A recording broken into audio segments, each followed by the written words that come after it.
This is the eye test.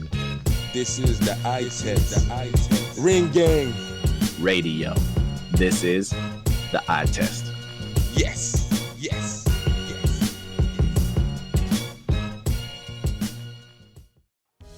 PJ, where you at? I'm right here, in undisclosed locations. Not just one anymore. Location. Yeah, we back. Eye test in the building. Yeah, we've been busy. Yeah, for real. Busy as fuck. Y'all know what it is. But we trying to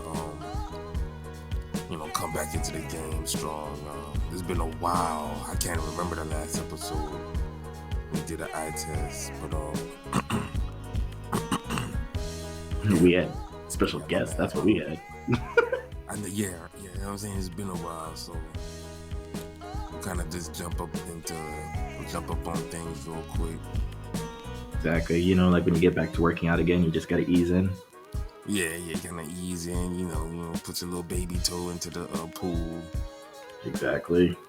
See if it's like. Right now it's cold as hell. It's cold as hell. Yeah. So, anyways, I know. The buzz that's been on, these Twitter streets lately, these last week, let me get a little bit of this week. We all know Broner is training for his return. It's been 2 years, so he's finally coming back. He's fighting, I know they say fringe contender, but you can say a prospect almost, but yeah, I guess. But he's undefeated. It's a Puerto Rican kid. Not a fresh prospect, he's a ripened prospect. He's hit that right point, he's on the verge. Yeah, because, he got 15 fights. Yeah. I mean, shit, Josh Taylor, look at all, he just got 16 fights, 17 fights. Yeah, this is just like, some good quality, delicacies. Yeah, so, sometimes it ain't always about the record, that's what you could do, but, so, his name is Giovanni Santiago, so Broner's been training for that bout. You follow him on IG, you see he's slimmed down and working, taking that shit serious. He got rid of the biscuits. Yeah, no biscuits, no burritos. It looks like he's in a better place and he's putting his heart into it, so I'm happy for him. Yeah, that's what you want to see, but 140 is a stacked division, and Broner's one of the bigger names, even though his momentum ain't really on it now, but people pay to see him fight. He puts asses in seats. His name always buzzing if he wanted to, so he's just a one good performance away from getting out there again. So that's true. This article on boxing scene that dropped today with Prograis, he's been putting it out there that he eventually, he wants to fight with Broner, and I'm just saying wow, okay, that could be a good matchup, but is it a viable fight soon or later, or so how you feel about that matchup? I like the matchup, but as I've always said, when it comes to Broner fights, which Broner is showing up? Which one is going to show up? Because I know Prograis is going to come out and perform, but is it going to be gun-shy Broner? Or is it going to be, the quick Broner that we remember that can catch you out of nowhere? And I guess that's probably why it's kind of maybe you have to wait a bit. You kind of want to see how he is his first time back. And I guess that's why he's got that top shelf prospect fringe contender. Whatever. The dude who's undefeated. There you go. Yeah. But otherwise, I feel about the same way. But even then, I feel like this fight could get built up a little more. I would like to see Prograis fight a bigger name opponent as well, and really make this an event. I don't think this is a fight you just want Broner to jump into after his tune-up bout. Otherwise we might get a replay of what happened with McGregor. Yeah, like you kind of want to just like kind of ease Broner back into the win column. Mm-hmm. You know, let him fight again in the summer or some shit, and then do this in the fall, or say they both on PBC, make it a double header or something, and then match them up in the fall. But that'd be dope. Kind of like when Fury was getting ready for Wilder, he did a couple tune-ups and then he was good. Yeah, lost one of them damn tune-ups. That's true. I mean, be careful when you go up against the IKEA store. Yeah, you might pull out some furniture your ass can't put together. Exactly. Like, I don't know. How did this auto violin get put together? Yo, why are there still extra gloves kicking around? Oh man. So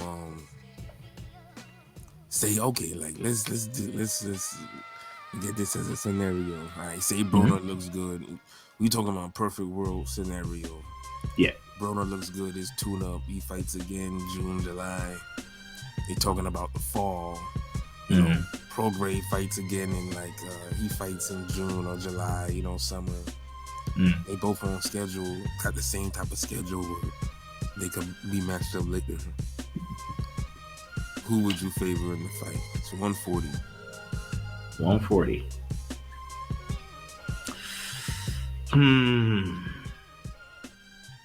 I'm leaning more towards Prograis. Yeah, I think because of the pressure he brings. He's the better for pressure, and it's consistent. If you try and play bursts with Broner, he will beat you. If you have a level of consistency, he tends to fall behind because he is choosy with his shots. It's almost as if he's aiming too much for perfection when he should just throw. Which generally happens towards the end of those fights. Towards the 11th or 12th round, you see that side start to kick in and the other guy legitimately looks worried. But by then, it's like they sealed enough rounds against you. Yeah, I think Prograis only fought once after the Josh Taylor loss, and it was a early round demolition. Yes, it was. I remember seeing that fight. So, I still think he needs to, get in there with someone else, a little higher quality, and see if he could work some more kinks off or gain some more experience. Yep. Because, you don't want to go into a Broner fight thinking that you're going to get the shy, timid Broner that you could just overwhelm, and then he catches you with a left hook that he caught Porter with. Yeah, I was thinking exactly that. And we know Porter chin solid. Prograis, his chin solid too. But is it worth the risk? Is it worth the risk? And it's only been really Taylor he's fought that had a real popping the shots like that, exactly. Because the way Prograis moves, is even though he's moving his head pretty well, he does fall into a pattern. Yeah, it's that Sergio Mora shit that over, you fall in love with your defense too much and trying to look pretty, making niggas missing shit. You up here like, okay, miss, counter. The Latin snake. But see, that's the thing, because look, that's how he lost the fight with Josh Taylor when you break it down. He keeps his lead hand low, so if you stay close to him and you keep your hands high and you just shooting out a jab, you're gonna touch him immediately. Especially if you stay within range. So if you look back at the fight, Josh Taylor was able to do that. And if you could keep touching somebody with a jab, you can control them. Exactly. The fight was still competitive and close. Prograis did his best work at the end, but I still feel like Josh Taylor, won clearly. And it's because when people, I mean, it's also because people want to back their favorite fighter and everything else, but people gotta remember a jab's still a punch and it counts. Yeah, if you cannot take care of somebody's jab, you're going to get set up.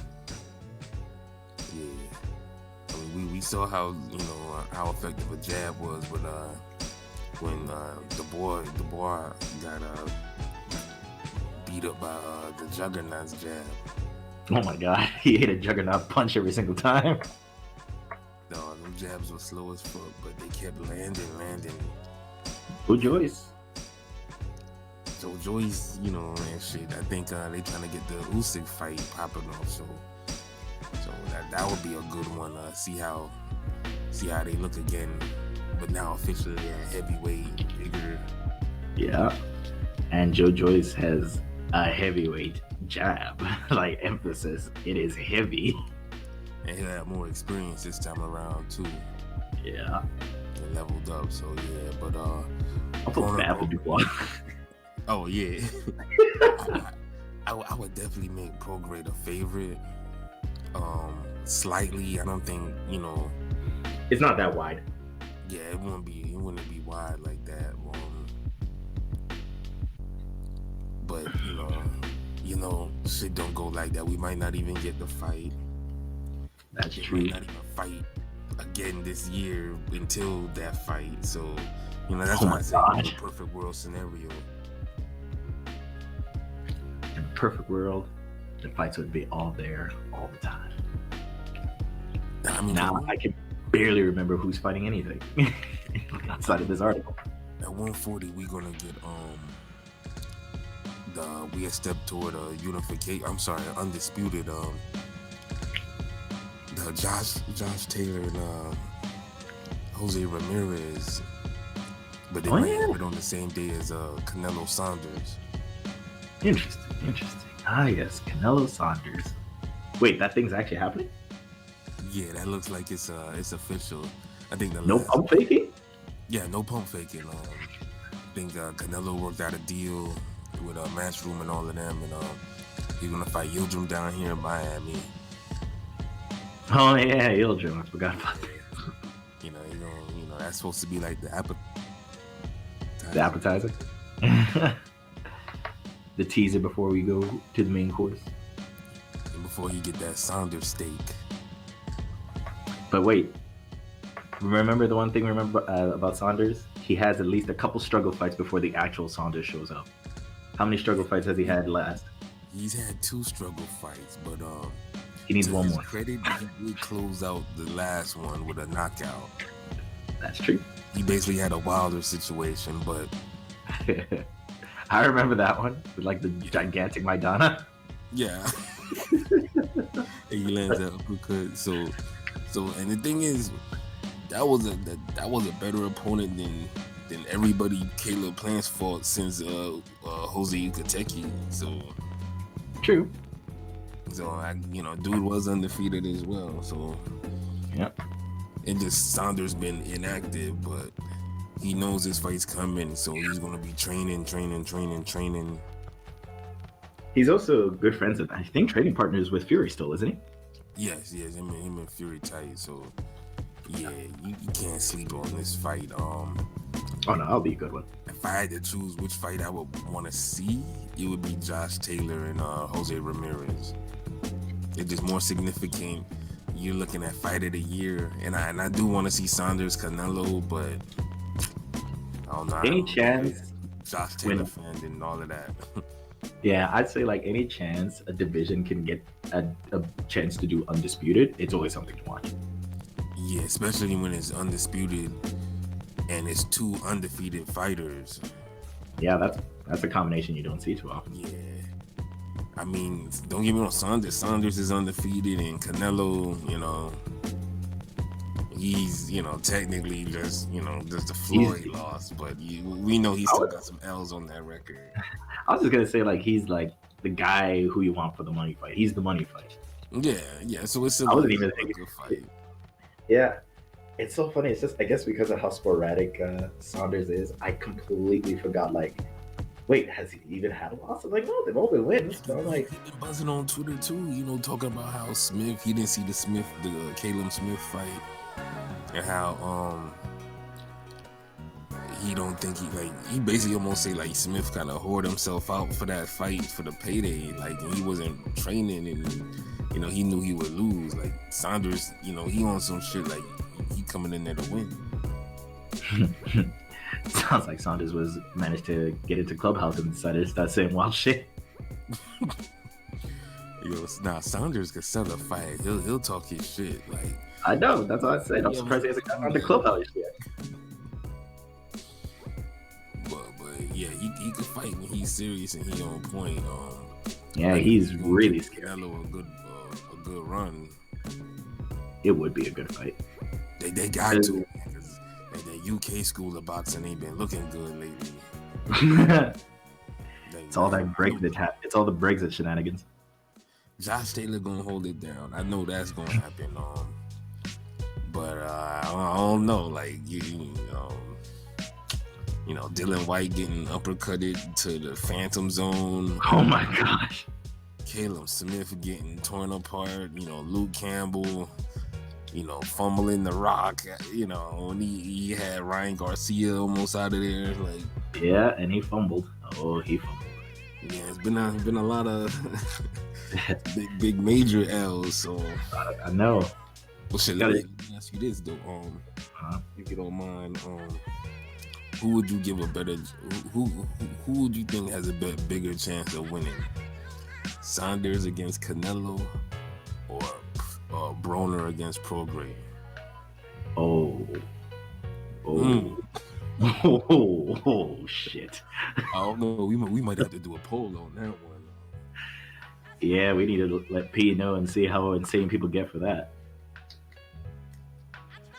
Damn. I mean, shit.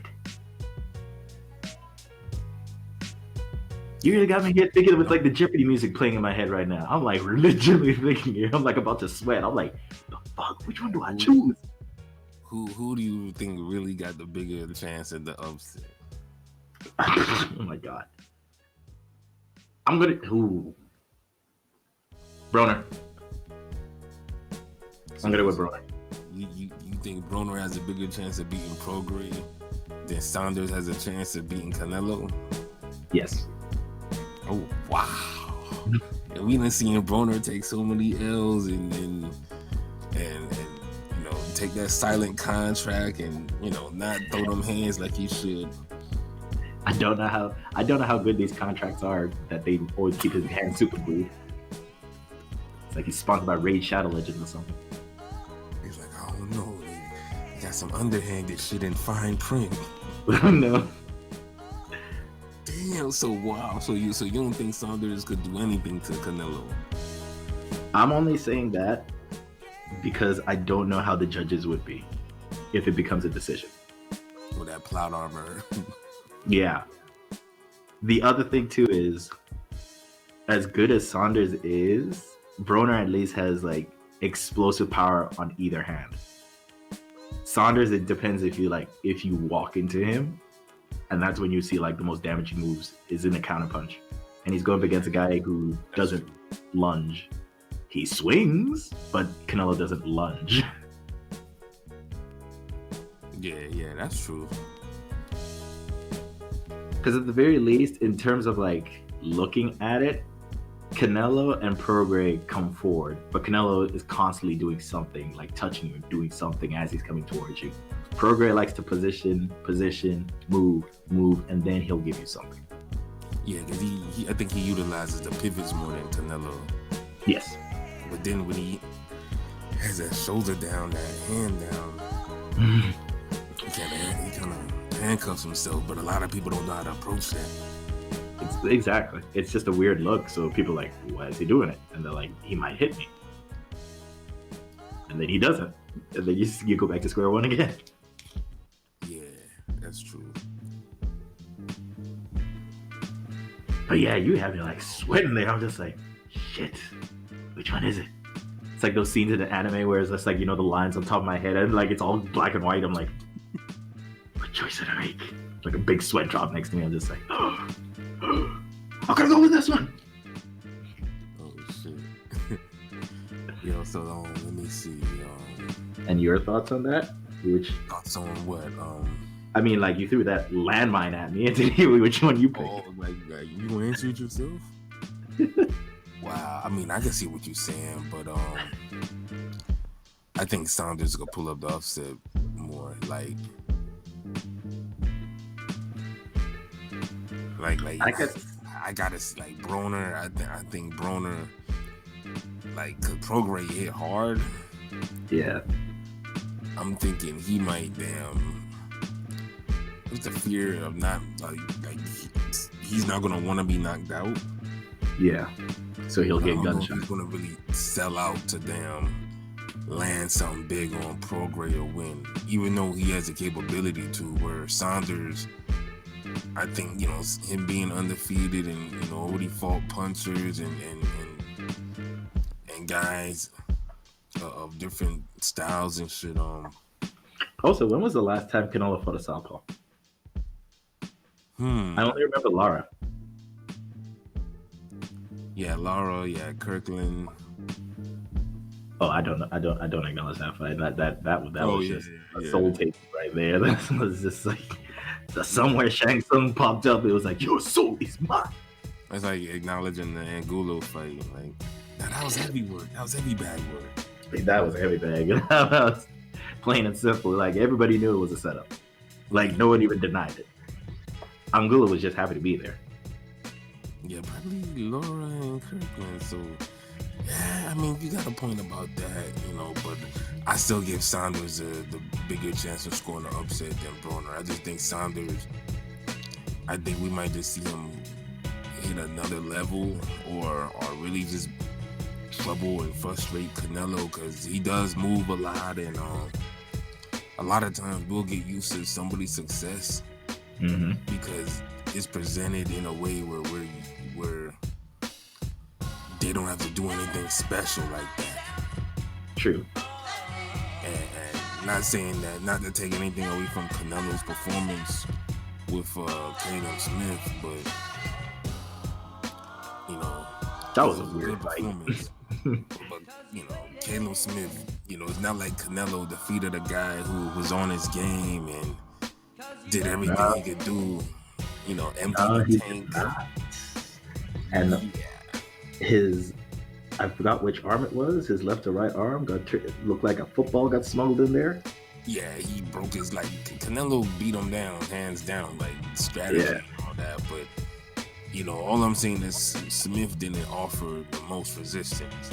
No, it was like an entirely different Smith than previous fights. Yeah, like shit. Beefy fought him harder. Yeah, exactly. Harder. I'm like, yeah, your little brother. Wait, his older brother. His older brother fought harder. His older little brother. His older little brother.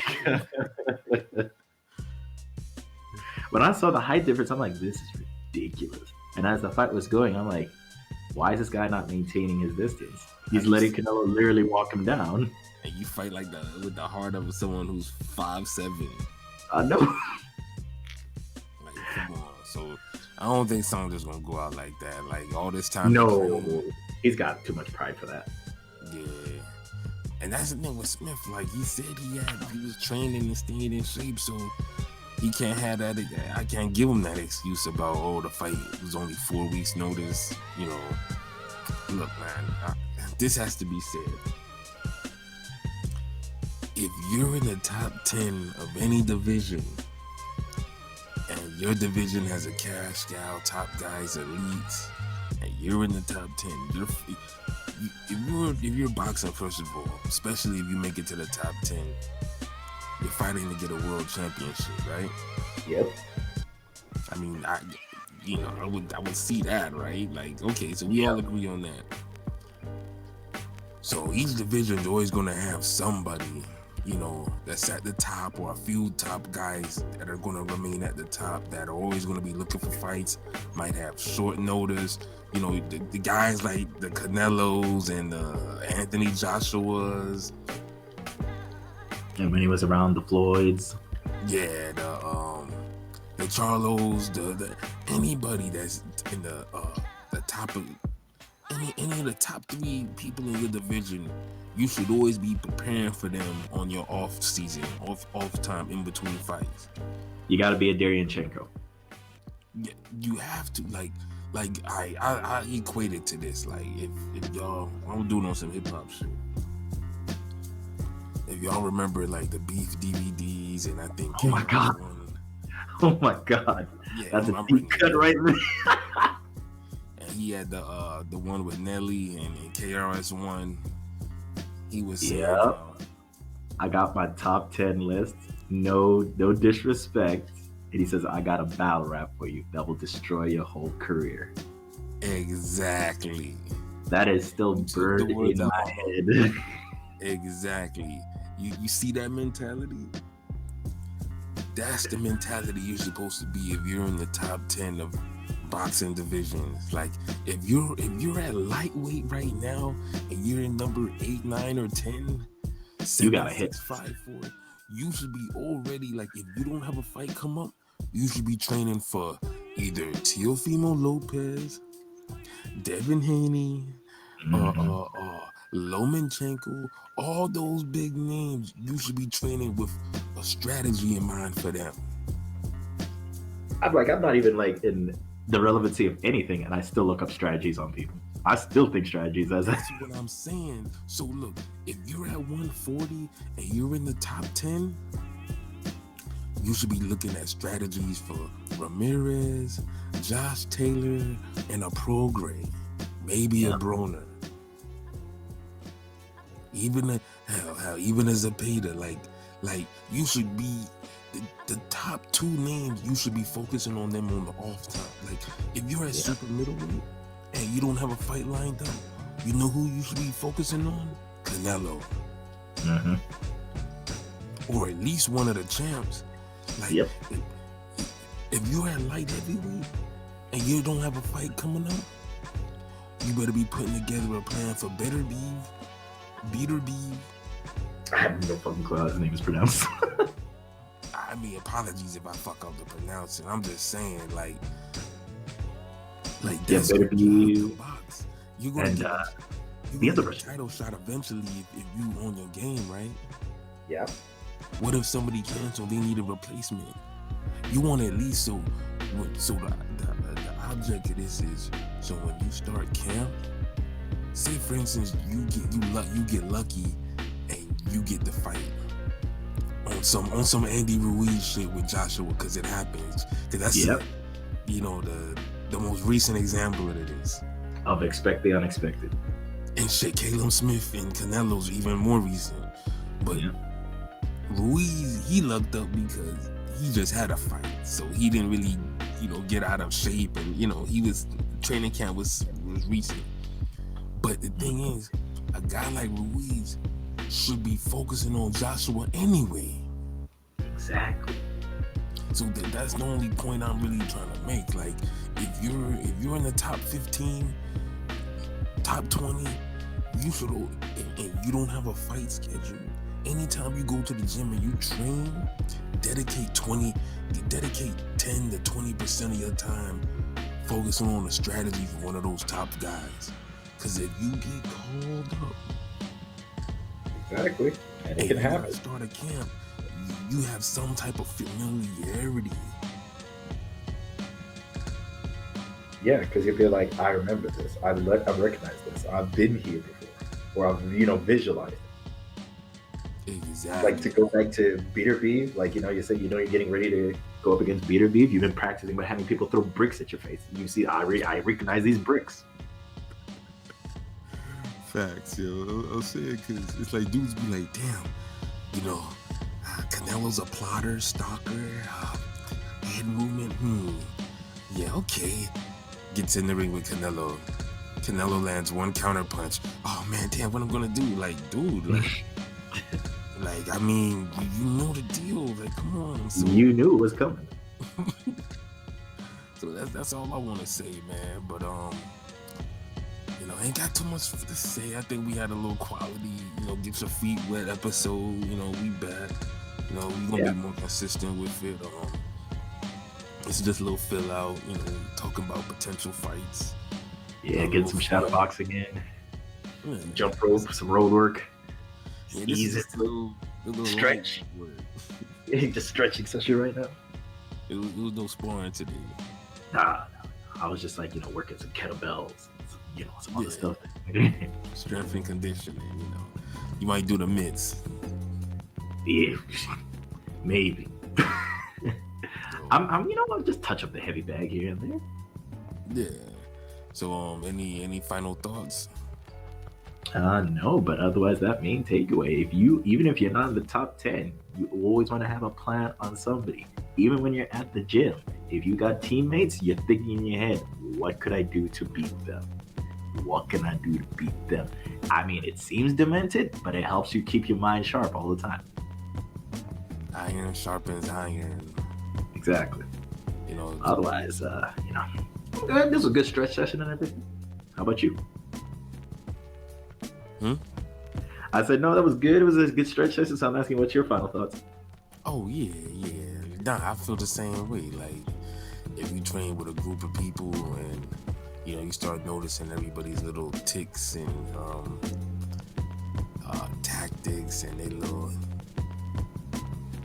little flaws and things they do, the little habits, you download that, you remember that shit and use it as a way to develop a strategy, even with the top guys. So yeah, I definitely feel you. But as far as ring gang, just shout outs to the the rest of the squad, Clanarchy, Fire Beats, got that project with Keeper that just came out now. So y'all jump on that. Big Rome, Big Pat. Yeah. Prolific genius. Shout out to the coalition of big niggas. Oh my god. Coalition of giants. Yeah. And we got that Ring Gang animated series episode 3 in the works. Follow me on the Soul Wars. Shutterworth on Twitter, IG. See more clips of that shit. But yeah, that shit's gonna be fire. Y'all be on the lookout for that. The album with Clanarchy coming out soon. So, got a lot of shit in the works, just hang tight. You got you, shit. The eye test is bad, There you go. That's a good signs. 2021 is looking amazing right now. And it's Black History Month. What a better time to actually make an episode. Yeah, exactly. We were just preparing. We men of our word. Exactly. Closing it out. Shout out to everybody around the world. Podomatic, Spotify, YouTube, iTunes, Google Play. Y'all know what to do. Anchor. Make sure y'all go to ringgangradio.com. Check out the articles, bars and boxing, training, all that shit. Exactly. Nothing else to say. It's the eye test signing out. Fight Architect. Shutterworth Gold Artist. Peace. PJ Fire Architect signing off too.